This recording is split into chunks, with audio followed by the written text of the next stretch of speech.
আসসালামু আলাইকুম সুপ্রিয় শিক্ষার্থীরা, কেমন আছো তোমরা? আশা করছি প্রত্যেকে ভালো আছো, সুস্থ আছো, নিরাপদে আছো। আমিও ভালো আছি। আমি আমার আজকের অনলাইন ক্লাসে তোমাদেরকে স্বাগত জানাচ্ছি। আমি রোমানা আক্তার, প্রভাষক হিসাব বিজ্ঞান বিভাগ, ঢাকা কলেজ, ঢাকা। আমি তোমাদেরকে মূলত পড়াচ্ছিলাম দ্য ট্রেডমার্ক অ্যাক্টস 2009 এবং আমার কোর্সটি ছিল বিজনেস অ্যান্ড কমার্শিয়াল ল। তো আজকে আমি তোমাদের সাথে আলোচনা করব সুপরিচিত ট্রেডমার্ককে প্রতিরক্ষামূলক ট্রেডমার্ক হিসেবে কিভাবে নিবন্ধন করা হয় এবং আইনে এ বিষয়ে কি বলা হয়েছে।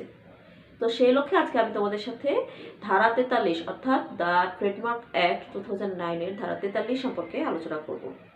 তাহলে আসো আমরা একটু দেখে নেই 43-এ কি রয়েছে। 43 ধারায় বলা হয়েছে কি দেখো, defensive registration of well known trademarks.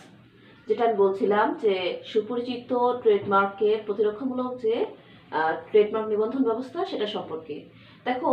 এই 43-এর 1 উপধারায় কি বলা হয়েছে, where a trademark consisting of any invented word has become so well known as respects of any goods or services in relation to which it is registered and has been used, that the use thereof in relation to other goods or services, as the case may be, would be likely to be taken as indicating a connection in the course of trademark between those goods or services and a person entitled to use the trademark in relation to the first mentioned goods or services, then notwithstanding that the proprietor registered in respect of the first mentioned goods or services does not use or propose to use the trademark in relation to those other goods or services, and notwithstanding anything in section 42, the trademark may on application in the prescribed manner by such proprietor be registered in his name in respect proprietor be registered in his name respect এখানে হবে respected হবে of those goods or services as a case may be as defensive trademark and while so registered হয়েছে। তো এই যে পড়াটি আমরা পড়লাম 43 ধারাটি, এটি যদি আমরা বিশ্লেষণ করি তাহলে আমরা কি পাই? যে ক্ষেত্রে কোনো পণ্য বা সেবার ক্ষেত্রে যদি কোনো নতুন উদ্ভাবিত শব্দ সম্বলিত ট্রেডমার্ক নিবন্ধিত হয় এবং সেটি সুপরিচিতি লাভ করে, তাহলে ওই যে নিবন্ধিত ট্রেডমার্কটি রয়েছে যেটি অলরেডি সুপরিচিতি লাভ করেছে, সেই ট্রেডমার্কটি যদি অন্য কোনো স্বত্বাধিকারী তার পণ্য বা সেবার জন্য মানে অন্য কোনো পণ্য বা সেবার জন্য যদি ব্যবহার করে, সেক্ষেত্রে এমন পরিস্থিতি যদি সৃষ্টি হয় যে দ্বিতীয় যিনি ব্যবহার করছেন ট্রেডমার্কটি তার পণ্য বা সেবার সাথে প্রথম যিনি নিবন্ধিত ট্রেডমার্ক রয়েছে মানে নিবন্ধিত যিনি স্বত্বাধিকারী রয়েছেন তার সাথে সম্পর্ক রয়েছে এ মর্মে জনগণের মাঝে বিভ্রান্তির সৃষ্টি হয়, এবং যদি দেখা যায় যে প্রথমে যিনি নিবন্ধন করেছিলেন সেই সুপরিচিত ট্রেডমার্কটি তিনি এটি আর ব্যবহার করছেন না বা ব্যবহার করার আর প্রস্তাব রাখছেন না, সেক্ষেত্রে এই যে আইনের ধারায় 42 ধারায় যাই কিছু থাকুক না কেন, এক্ষেত্রে কি করতে হবে যে উক্ত যে স্বত্বাধিকারী রয়েছেন সেই স্বত্বাধিকারী নির্ধারিত ফর্মে নির্ধারিত ম্যানারে যে আবেদন করবেন সেই আবেদনের প্রেক্ষিতে নিবন্ধক তাকে কিন্তু ওই সুপরিচিত ট্রেডমার্কের স্বত্বাধিকারী হিসেবে নিবন্ধন করবেন, এবং এই আইনের অধীনে যে উক্তরূপ পণ্য বা সেবা রয়েছে তার সাথে যে সম্পর্কিত ট্রেডমার্ক সমূহ রয়েছে সেগুলো কিন্তু নিবন্ধন বই হতে কর্তন করা হবে না বা সেগুলো কর্তনযোগ্য হবে না। তো এটা হচ্ছে আমার এখানের যে বর্ণনা সেই বর্ণনা অনুযায়ী আসলে বঙ্গানুবাদ। তাহলে এবার আমরা একটু এটাকে মানে আরো বিশ্লেষণ করি। সেটা কি দেখো, এখানে যে বিষয়টি বলা হয়েছে যে সুপরিচিত ট্রেডমার্ক তো একদিনে হয় না, দীর্ঘদিন ব্যবহারের ফলে হয়, বা কাপড়ের কোয়ালিটি বা প্রোডাক্টের কোয়ালিটি মানে যে কোনো বিষয়ে একটা পণ্যের গুণগত মান তার মূল্য ইত্যাদি বা তার যে বিজ্ঞাপন ব্যবস্থা ইত্যাদির কারণে কিন্তু তার সুপরিচিতিটা বাড়ে। তো এই সুপরিচিতি বাড়ার পরে সেই ট্রেডমার্কটি যদি অন্য কেউ অন্য কোনো পণ্য বা সেবার জন্য ব্যবহার করে, স্বাভাবিকভাবেই কিন্তু জনগণের মনে বিভ্রান্তির সৃষ্টি হয়। তারা ভাবে যে অন্য কোনো পণ্য বা সেবাটিও কিন্তু সেই প্রথম যে পণ্য বা সেবা রয়েছে তার সাথে যেহেতু মানে ওই ট্রেডমার্কটি ওই শব্দ সংবলিত ট্রেডমার্কটির সাথে সম্পর্কযুক্ত, তার মানে এই দ্বিতীয় পণ্য বা সেবা যেটি আসছে বা যেটি স্বত্বাধিকারীরা ব্যবহার করছেন সেটি প্রথমটির সাথে সম্পর্কযুক্ত। ফলে দেখা যায় দ্বিতীয় যিনি পণ্য বা সেবার জন্য ওই একই ট্রেডমার্কটি ব্যবহার করছেন, তার পণ্য বা সেবার জন্য তার যে সত্তা রয়েছে বা তার যে অধিকার রয়েছে সেটা কিন্তু জনগণ বুঝতে পারে না।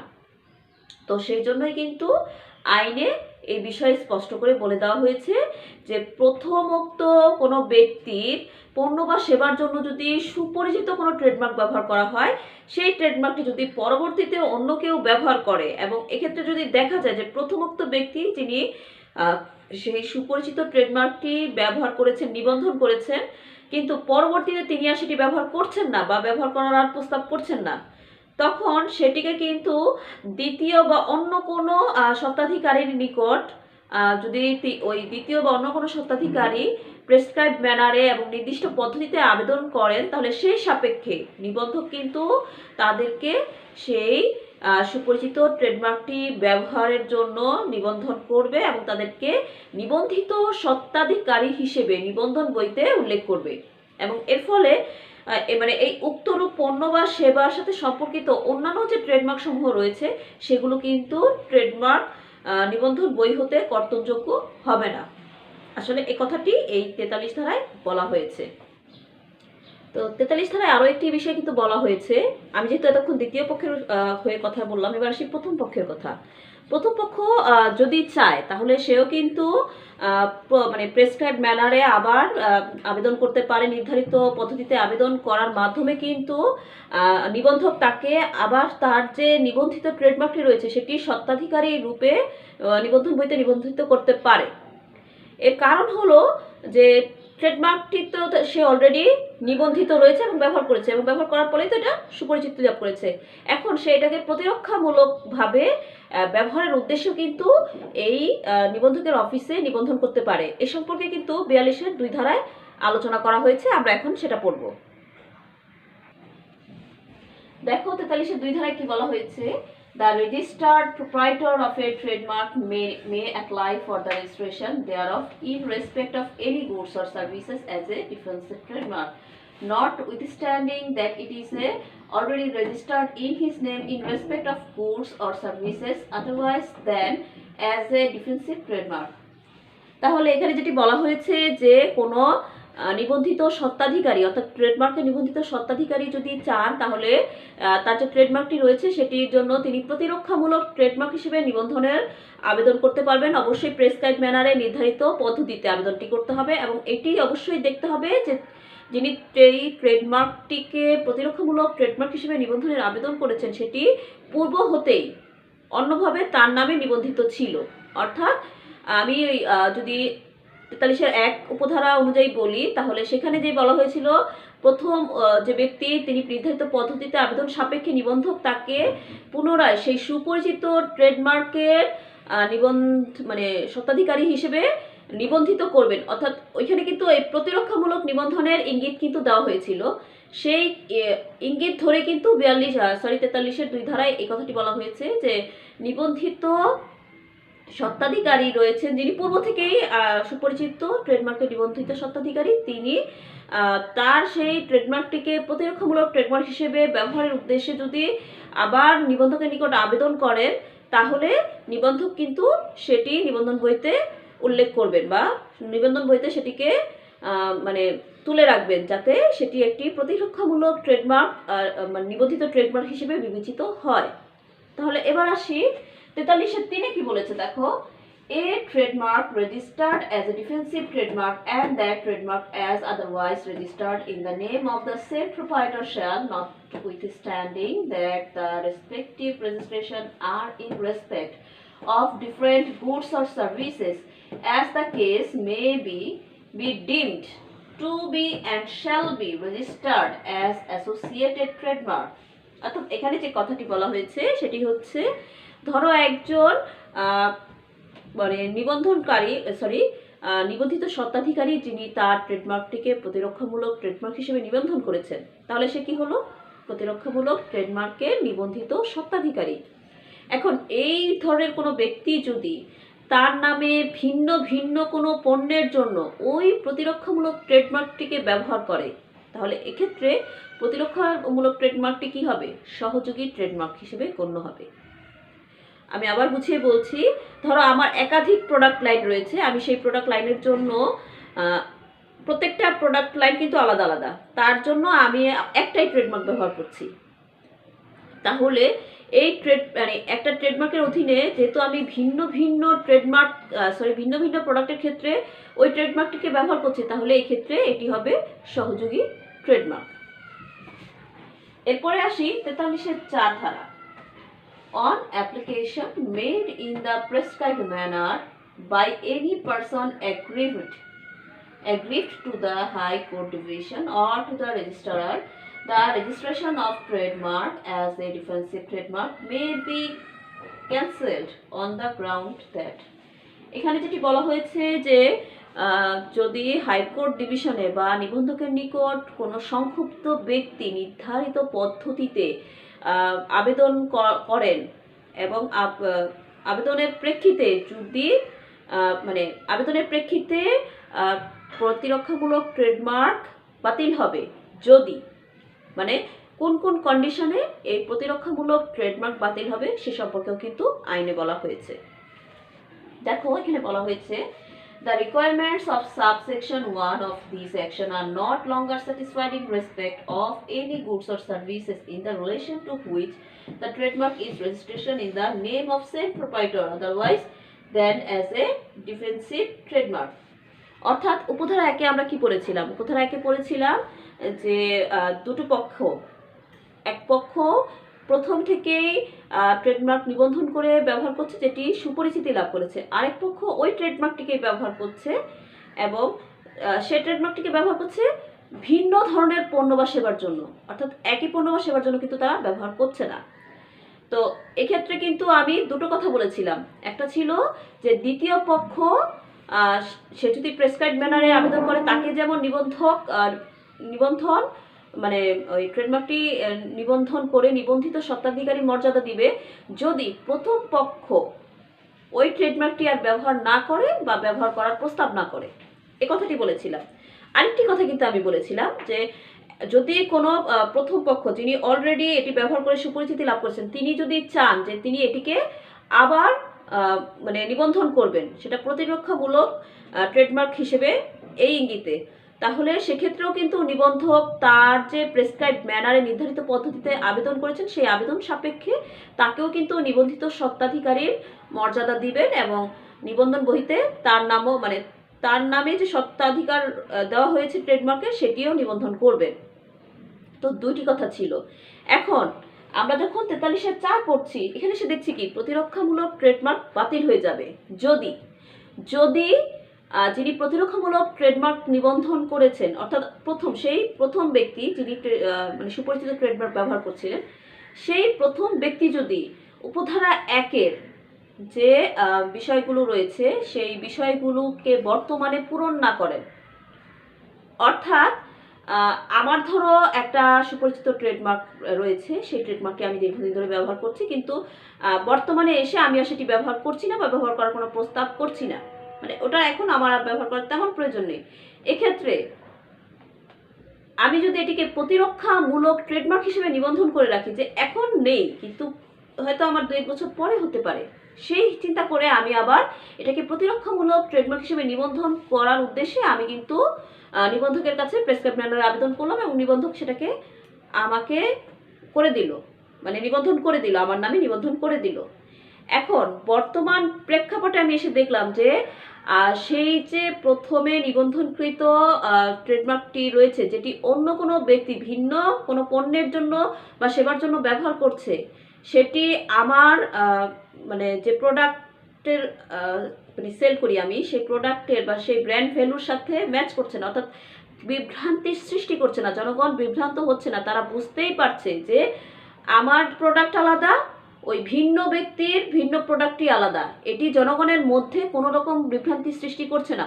তাহলে সেক্ষেত্রে উপধারা 1-এর অর্থাৎ 43-এর উপধারা 1-এ বর্ণিত যে আইনের ভাষা রয়েছে সেই আইনের কথাগুলোকে কিন্তু কি করছে না, আমার এই প্রতিরক্ষামূলক ট্রেডমার্ক নিবন্ধন মানে পূরণ করছে না। অর্থাৎ বর্তমানে 43-এর 1-এ উপধারায় যে আইনের কথা বর্ণিত রয়েছে সেটি বর্তমানে পূরণ করছে না। তাহলে এক্ষেত্রে কিন্তু আমার এই প্রতিরক্ষামূলক এটা বাতিল হয়ে যাবে। সোজা কথা হচ্ছে উপধারা 1-এ বর্ণিত আইন অনুযায়ী যে কথাগুলো রয়েছে, যে বিষয়টা বুঝাইতে চাইছে আইন, সেই বিষয়টা সেই কথাগুলো বর্তমানে আমি প্রতিরক্ষামূলক যে ট্রেডমার্কটি নিবন্ধন করেছি সেটি পূরণ করছে না, যেই পারপাসে আমি এটিকে প্রতিরক্ষামূলক মানে ট্রেডমার্ক হিসেবে নিবন্ধন করেছিলাম। এটা একটা। আরেকটা হচ্ছে যে ধরো আমি প্রতিরক্ষামূলক ট্রেডমার্ক নিবন্ধন করেছি কিন্তু সেটি উপধারা 1-এর আইনকে লঙ্ঘন করছে। মানে উপধারা 1-এর আইন অনুযায়ী কোন প্রেক্ষিতে গিয়ে আমি প্রতিরক্ষামূলক মানে নিবন্ধন করতে পারবো ট্রেডমার্কের, সেই বিষয়টাকেই মানে লঙ্ঘন করছে। যেহেতু এখানে আইনের সাথে সাংঘর্ষিক হয়ে যাচ্ছে সেহেতু এটি কি হবে, অবশ্যই প্রতিরক্ষামূলক ট্রেডমার্ক বাতিল হবে। তো এই ছিল 43-এর 4 ধারা সম্পর্কে। 43-এর 5 ধারা কি বলা হয়েছে দেখি। The registrar May at any time cancel the registration as a defensive trademark of which there is no longer any registration in the name of the same proprietor otherwise than as a defensive trademark। অর্থাৎ এখানে যেটি বলা হয়েছে যে কোনো নিবন্ধক যদি মনে করেন যে কোনো স্বত্বাধিকারী যিনি একটি ট্রেডমার্কের জন্য নিবন্ধিত হয়েছেন তিনি তার সেই ট্রেডমার্কটির প্রতিরক্ষামূলক ট্রেডমার্ক নিবন্ধন করেননি, তাহলে যে কোনো সময় কিন্তু নিবন্ধক সেটিকে বাতিল করে দিতে পারবেন। এখন বিষয়টা যদি আমি একটু ব্যাখ্যা করি তাহলে তোমরা বুঝতে পারবে। ধরো আইনের অনুযায়ী যদি কোনো ট্রেডমার্ক নিবন্ধনকারী ট্রেডমার্ক বাতিল করার প্রয়োজন হয় এবং সেক্ষেত্রে যদি দেখা যায় যে মানে যিনি নিবন্ধিত স্বত্বাধিকারী তিনি তার ট্রেডমার্কটির প্রতিরক্ষামূলক যে নিবন্ধন রয়েছে সেটি করেননি, তাহলে আইন অনুযায়ী কিন্তু নিবন্ধক সেটিকে বাতিল করে দিতে পারবেন। এবার আসি 43-এর 6-এ কি বলা হয়েছে। Except as otherwise expressly provided in this section, the provision of this act shall apply in respect of the registration of trademark as defensive trademark and of trademarks so registered as they apply in other cases। অর্থাৎ এখানে যেটি বলা হয়েছে যে এই আইনে আমরা কিন্তু 44 ধারা পর্যন্ত অনেকগুলো ধারা পড়েছি এই ট্রেডমার্ক অ্যাক্টের। তো এই প্রত্যেকটা ধারা কিন্তু সেই ট্রেডমার্কটাকে ঘিরেই বিভিন্ন ধরনের তথ্য দিয়ে তৈরি।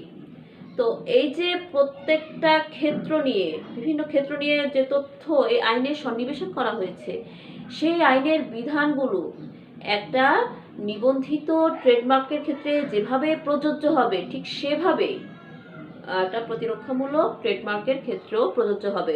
অর্থাৎ একটা ট্রেডমার্কের ক্ষেত্রে ট্রেডমার্ক অ্যাক্টের আইনের যে বিধানগুলো প্রযোজ্য প্রতিরক্ষামূলক ট্রেডমার্কের ক্ষেত্রেও সেই আইনগুলো সেভাবে প্রযোজ্য, এই কথাটি এখানে বলা হয়েছে। এবার আসি 44 ধারা সম্পর্কে। 44 ধারা কি বলা হয়েছে যে রেজিস্টার্ড ইউজার্স অর্থাৎ যারা নিবন্ধিত স্বত্বাধিকারী তাদের ব্যাপারে এখানে বলা হয়েছে। দেখো 44-এর 1-এ বলা হয়েছে subject to provisions of section 45 of this act a person that than the registered proprietor of a trademark may be registered as the registered user thereof in respect of all or any of the goods or services in the respect of which it is registered otherwise than as a defensive trademark and either with or without conditions। তো 44-এর 1 ধারা যেটি বলা হয়েছে যে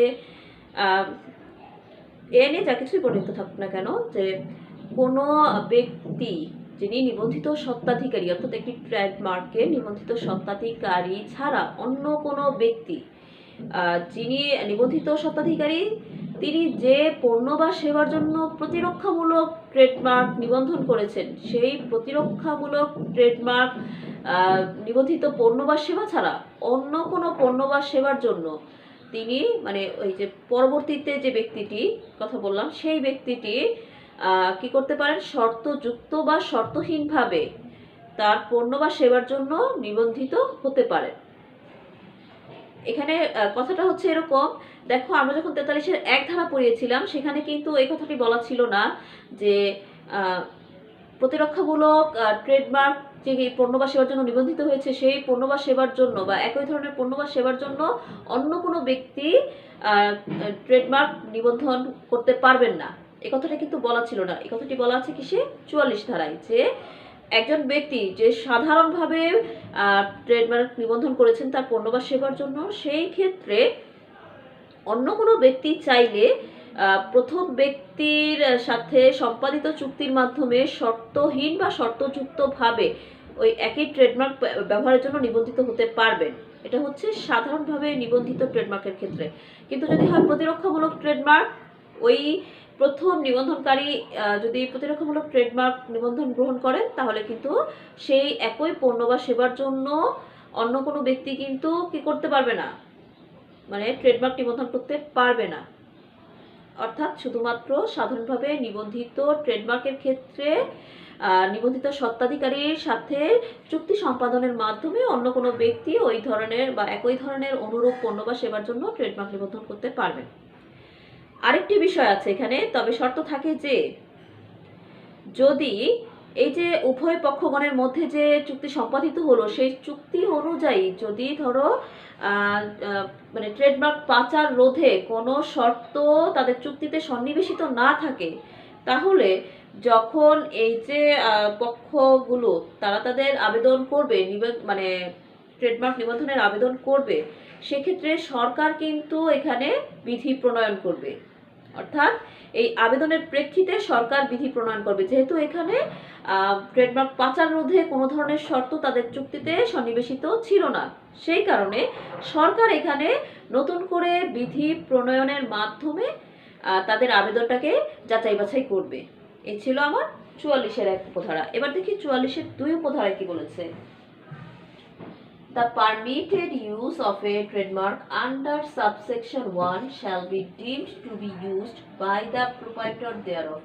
অর্থাৎ 44-এর 2-এ যেটি বলা হয়েছে যে নিবন্ধিত ট্রেডমার্কটি ব্যবহার করা হচ্ছে সেটি প্রথম নিবন্ধনকারী দ্বারা হোক বা পরবর্তীতে প্রথম নিবন্ধনকারী সম্মতিক্রমে যে দ্বিতীয় নিবন্ধনকারী ব্যবহার করছে তার দ্বারা ব্যবহার করা হোক, এক্ষেত্রে একটা বিষয় গণ্য হবে যে ট্রেডমার্কটি তার স্বত্বাধিকারী দ্বারা মানে ব্যবহৃত হচ্ছে।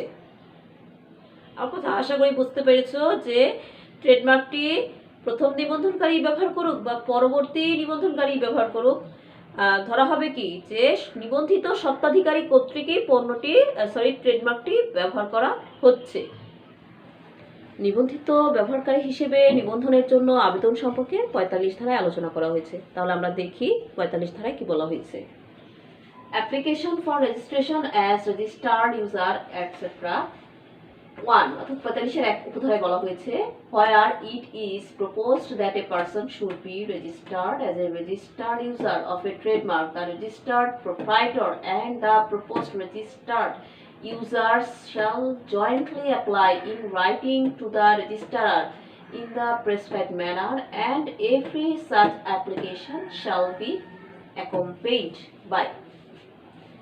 অর্থাৎ এখানে যে বিষয়টি বলা হয়েছে সেটি হচ্ছে যদি কোনো ব্যক্তিকে নিবন্ধিত ব্যবহারকারী হিসেবে নিবন্ধনের অনুমতি প্রদানের প্রস্তাব করা হয়, তাহলে যিনি ট্রেডমার্কের নিবন্ধিত স্বত্বাধিকারী রয়েছেন তিনি এবং যাকে ওই ট্রেডমার্কটি ব্যবহারের অনুমতি প্রদান করা হচ্ছে, অর্থাৎ ব্যবহারের অনুমতি প্রদান করে যাকে নিবন্ধিত করা হচ্ছে সেই ব্যক্তি, এই দুই ব্যক্তির মধ্যে কি করতে হবে, দুই ব্যক্তির আবেদনপত্র নিবন্ধকের নিকট জমা দিতে হবে এবং নিবন্ধকের কাছে আরও যে বিষয় বা তথ্য সম্পর্কে জমা দিতে হবে সে সম্পর্কেও কিন্তু এই 45 ধারায় আলোচনা করা হয়েছে। তাহলে আমরা দেখি 45-এর এতে কি বলা হয়েছে। The agreement in writing or a duly authenticated copy thereof entered into between the registered proprietor and the proposed registered user with respect to the permitted use of the trademark। অর্থাৎ এখানে যেটি বলা হয়েছে যে যেহেতু নিবন্ধিত স্বত্বাধিকারী তো অলরেডি তার ট্রেডমার্ক নিবন্ধনের সুফল ভোগ করছেন এবং অন্য কোনো ব্যক্তি অর্থাৎ নিবন্ধিত ব্যক্তি ছাড়া অন্য কোনো ব্যক্তি যদি নিবন্ধিত স্বত্বাধিকারীর ট্রেডমার্কটি ব্যবহার করতে চান এবং সেই উদ্দেশ্যে তিনি যদি ওই ট্রেডমার্কটিকে নিয়ে নিবন্ধন বইতে নিবন্ধিত হতে চান, মানে ওই ট্রেডমার্কটি ব্যবহারের অনুমতি নিয়ে নিবন্ধিত হতে চান, সেক্ষেত্রে তাদেরকে কি করতে হবে, এই যে যিনি মানে ট্রেডমার্কটির স্বত্বাধিকারী রয়েছেন এই ব্যক্তির সাথে যিনি ট্রেডমার্কটি ব্যবহারের অনুমতি নিয়ে নিবন্ধিত হতে চান সেই ব্যক্তি, এই দুই ব্যক্তির মধ্যে অবশ্যই কি হবে, একটা চুক্তি সম্পাদন করতে হবে। সেই সম্পাদিত চুক্তিটি কপি অথবা অনুমোদিত অনুলিপি, যেটাকে আমরা অ্যাটাস্টেড ফটোকপি বলি, সেই অ্যাটাস্টেড ফটোকপি কিন্তু আবেদনপত্রের সাথে নিবন্ধকের নিকট জমা দিতে হবে। আরেকটি বিষয় জমা দিতে হবে, সেটি হচ্ছে এই যে নিবন্ধিত স্বত্বাধিকারী রয়েছেন বা তার কোনো প্রতিনিধির কাছে যিনি নিবন্ধিত হতে চান অর্থাৎ ওই কর্তৃত্বপ্রাপ্ত ব্যক্তিটির হলফনামা প্রদান করতে হবে। তাহলে হলফনামার বিষয় কি থাকবে? হলফনামার বিষয়টি হচ্ছে এরকম যে এখানে নিবন্ধিত স্বত্বাধিকারী এবং মানে নিবন্ধিত স্বত্বাধিকারী তো তার ট্রেডমার্কটি ব্যবহারের অনুমতি প্রদান করছে, সেটা কত % প্রদান করছে, অর্থাৎ নিবন্ধিত স্বত্বাধিকারী যিনি অনুমোদিত ব্যবহারকারী হবেন তার উপর কতটুকু নিয়ন্ত্রণ, মানে তার পণ্য বা সেবার জন্য কতটুকু নিয়ন্ত্রণ বজায় রাখবেন সে সম্পর্কে তথ্য কিন্তু হলফনামায় উল্লেখ থাকবে এবং হলফনামাটি কিন্তু অবশ্যই নিবন্ধকের নিকটও আবেদনপত্রের সাথে জমা দিতে হবে। তো হলফনামার আরও একটি বিষয় হচ্ছে যে এই হলফনামায় যে পণ্য বা সেবার জন্য অনুমোদিত ব্যবহারের মানে অনুমোদন পেতে চাচ্ছে অর্থাৎ অনুমোদিত ব্যবহারের জন্য নিবন্ধিত হতে চাচ্ছেন সেই পণ্য বা সেবার মানে ফুল ডেসক্রিপশন দিতে হবে এবং এই নিবন্ধনটি কত সময়ের জন্য, নির্দিষ্ট সময়ের জন্য না অনির্দিষ্ট সময়ের জন্য সে সম্পর্কে তথ্য বিবরণ সব দিতে হবে। যদি সেটি নির্দিষ্ট সময়ের জন্য হয় তাহলে এই নির্দিষ্ট সময়সীমাটা তা কত সেটাও কিন্তু উল্লেখ করতে হবে এই আবেদনপত্রের সাথে, অর্থাৎ যে হলফনামাটি দেওয়া হবে সেই হলফনামায় কিন্তু উল্লেখ থাকতে হবে। এরপর আরও একটি বিষয় আছে, যিনি অনুমোদিত ব্যবহারকারী হিসেবে নিবন্ধিত হতে চাচ্ছেন তিনি কি একাই বা একক ব্যক্তি হিসেবে নিবন্ধিত হচ্ছেন বা তার উপর অন্য কোনো বাধা নিষেধ রয়েছে কিনা সে সম্পর্কে কিন্তু হলফনামায় উল্লেখ থাকতে হবে। তারপরে আরও একটি বিষয় উল্লেখ থাকতে হবে, সেটি যে মানে যে প্রস্তাবিত পণ্য বা সেবার গুণাগুণ রয়েছে সেই প্রস্তাবিত পণ্যটি মানে অনুমোদিত ব্যবহারের ক্ষেত্রে কোনো শর্ত বা বিধিনিষেধ রয়েছে কিনা সে সম্পর্কেও কিন্তু হলফনামায় উল্লেখ করতে হবে। আরও একটি বিষয় রয়েছে যে যখন একটি অনুমোদিত ব্যবহারকারী মানে নিবন্ধিত হতে চান সেক্ষেত্রে নির্ধারিত বা নিবন্ধকের নির্দেশিত যে দলিলপত্র রয়েছে বা কোনো সাক্ষ্য যদি দরকার হয় সেগুলো কিন্তু এই আবেদনপত্রের সাথে জমা দিতে হবে। অর্থাৎ আমি এই 45 ধারা অনুযায়ী যেটা বুঝাতে চাচ্ছি অর্থাৎ 45-এর 1 উপধারা অনুযায়ী যেটা বুঝাতে চাচ্ছি সেটা হচ্ছে যখন একটি নির্ধারিত মানে ট্রেডমার্কের নিবন্ধিত স্বত্বাধিকারী থাকা সত্ত্বেও সেই ট্রেডমার্কটি ব্যবহার করার জন্য অন্য কোনো ব্যক্তি যদি আগ্রহী হন তাহলে তাকেও কিন্তু কি করতে হবে, যে আবেদনপত্র জমা দিতে হবে প্লাস নিবন্ধিত স্বত্বাধিকারী যে অনুমতি দিচ্ছেন সেজন্য তাকে আবেদন দিতে হবে। এই দুইজনের আবেদনপত্রের ভিত্তিতে যিনি অনুমোদিত স্বত্বাধিকারী হতে চাচ্ছেন অনুমোদিত ব্যবহারকারী হতে চাচ্ছেন তিনি কিন্তু একটি হলফনামা কাকে দিবেন, হলফনামা দিবেন প্রথমে দিবেন হচ্ছে নিবন্ধিত স্বত্বাধিকারীকে এবং এই নিবন্ধিত স্বত্বাধিকারী বা তার কোনো প্রতিনিধি বা কর্তৃত্বপ্রাপ্ত ব্যক্তি সেই হলফনামাটি জমা দিবে হচ্ছে নিবন্ধকের অফিসে আবেদনপত্রের সাথে। আর এই হলফনামার উল্লিখিত বিষয় সম্পর্কে তো আমি আলোচনা করলামই। তো এই ছিল আমার আজকের ক্লাস তোমাদের সাথে। নেক্সট ক্লাস পর্যন্ত তোমরা প্রত্যেকে ভালো থাকো, সুস্থ থাকো, স্বাভাবিক থাকো। তোমাদের সকলকে ধন্যবাদ। আল্লাহ হাফেজ।